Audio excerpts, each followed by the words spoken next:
Assalamualaikum warahmatullahi wabarakatuh. Mari kita buka kembali mushaf Al-Quran pada surat At-Taubah. Kita lanjutkan mulai ayat 7 surat At-Taubah surat ke-9. A'udzu billahi minasyaitonir rajim. Bismillahirrahmanirrahim. Kita pahami dulu, ini masih kelanjutan bagaimana hubungan antara Nabi, orang beriman dengan orang-orang musyrik, ya orang kafir yang dalamnya ada musyrik, ada munafik, khususnya terkait dengan perjanjian. Kayak yakunu lil musyrikin ahdun indallahi wa indar rasuli. Bagaimana ada perjanjian dari sisi Allah dan Rasulnya dengan orang-orang musyrik. Karena orang-orang musyrik itu selalu mengkhianati perjanjian. Ilal ladzina ahadtum indal masjidil haram, kecuali perjanjian di dekat Masjidil Haram.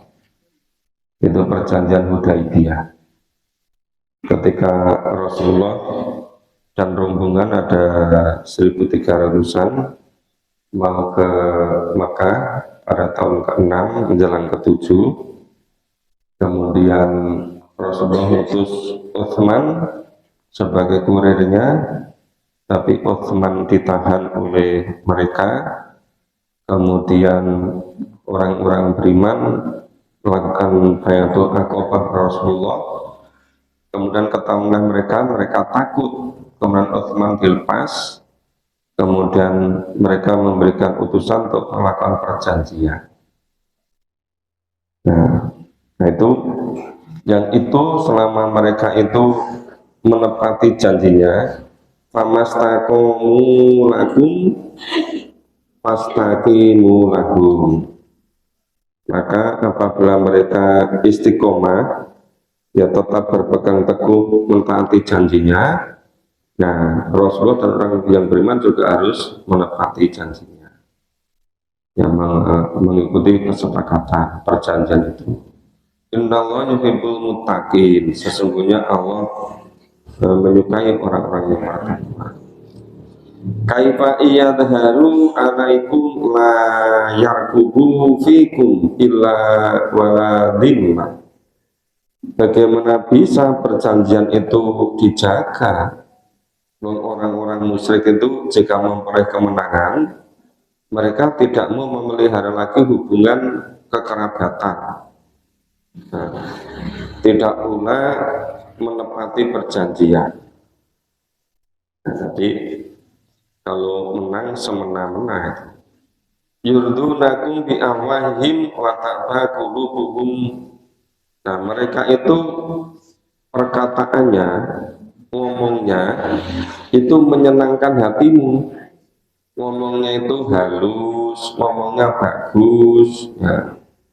Tapi ternyata hatinya menolak. Jadi lain di mulut, lain di hati.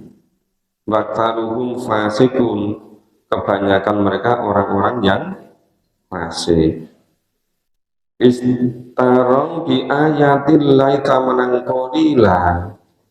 Mereka menukar atau menjual ayat-ayat Allah dengan harga yang murah, harga yang sedikit.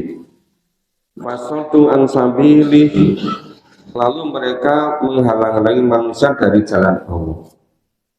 Ini kebenaran ditukar dengan keuntungan-keuntungan duniawi. Apa masalah pekerjaan, apa masalah uang, atau masalah kedudukan, ya itu mengorbankan kebenaran, ya melanggar ketentuan-ketentuan Allah, hanya keuntungan-keuntungan duniawi yang dipentingkan. Sepertinya sekarang kebanyakan ini ayat 9 ini Orang sudah tidak lagi memperhatikan benar salah, sesuai tuntunan apa tidak. Yang penting menguntungkan secara duniawi. Nah, kebanyakan melakukan, sekalipun fasodu ansambili, menghalang-halangi manusia dari jalan Allah. Banyak kan sebelum dipilih, sebelum diangkat, sebelum menempati kedudukan, itu baik-baik dengan orang Islam. Ya, dia ikut pengajian, dia datang ke komunitas-komunitas Muslim, itu kan. Begitu sudah terpilih, sudah duduk, atau sudah jadi menteri, atau sudah jadi direktur BUMN, atau sudah jadi gubernur, pokoknya sudah menempati posisi lah. Nah, itu terus melupakan, bahkan fasodu ansabi, menghalang-halangi manusia dari jalan Allah, membuat kebijakan, kemudian menerapkan aturan. Nah, itu tidak lakukan secara benar, tidak hak dan tidak adil. Innahum sa'a ma kanu ya'malun. Nah, mereka itu amat buruk apa yang telah mereka kerjakan. Amat buruk itu menurut Allah dan Rasul. Amat buruk itu kalau dikaitkan dengan Quran dan Sunnah. Tetapi kalau menurut nafsu materi, nafsu kekuasaan, ya mereka anggap baik gitu. Maka jadinya ya kita saksikan hari-hari orang kok mudah sekali berubah gitu. Kadang-kadang itu seperti mukmin muslim beneran gitu. Yang ngomongnya kadang-kadang pakai ayat Allah, seringkali apa tuh ngomongnya bagus, kadang-kadang kalau ya yang tadi malam sudah diceritakan. Nah, jadi tadi supaya diperangi pemimpin-pemimpin orang kafir karena mereka tidak menepati janji.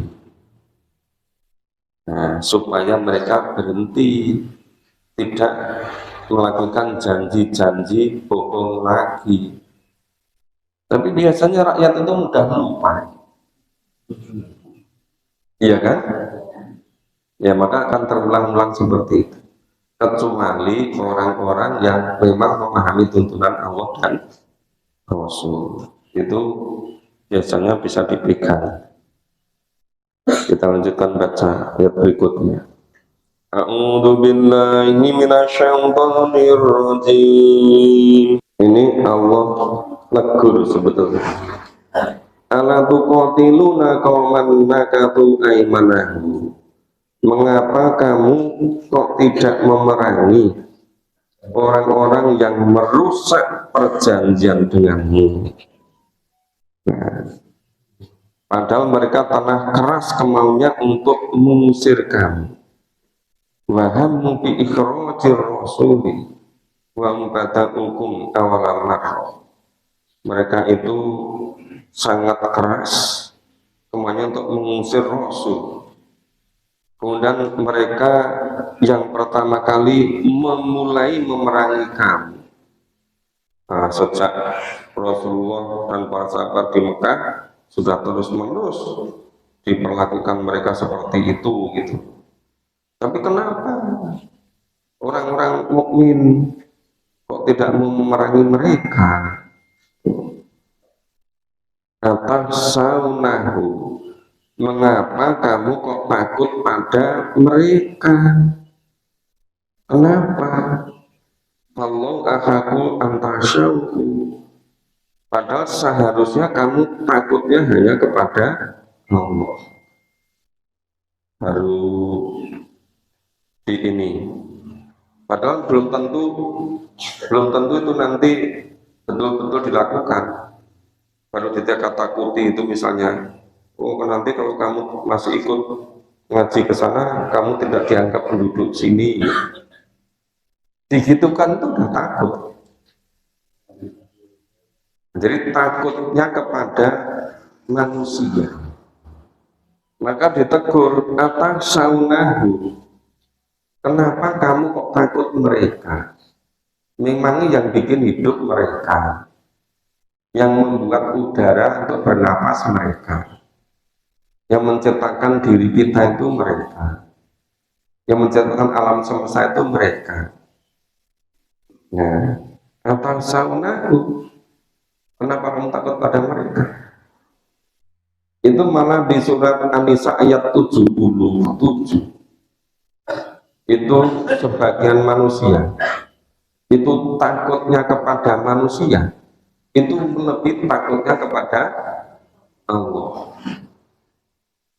Ya, padahal Allahu ahaku antaksyaw.